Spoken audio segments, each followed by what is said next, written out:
kon mbokk yi abonné leen ci chaîne bi di Jazboul Chikhar TV ci information yi ni mu gën a gaawee lu koy indee gaaw leen ngeen abonné te activé cloche bi ngir di jot information yi ci tàng-tàng bi. يعلمون شهر رمضان الذي أنزل فيه القرآن هدى للناس وبينات من الهدى والفرقان.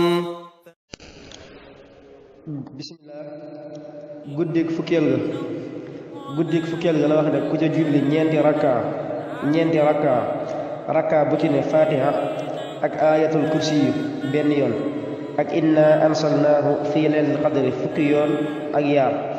ak ñaar guddik fukkeel ga ñeenti rakka la rakka bu ci ne fatiha benn yoon ayatul kursi yu mooy allahu laa ilaha illa huwa hayyul qayyum benn yoon ak inna ansalnaahu fukki yoon ak ñaar mu ne koo def bala moo jógee fa mu ko doon jullee dees na ko jéggal bakkaaram yu njëkk ak yu mujj te dees na ko bindal tuyaabay juróom fukki nit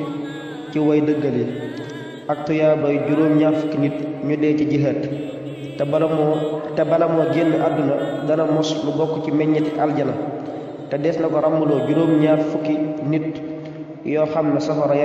yeyoon na leen insha allahu taala.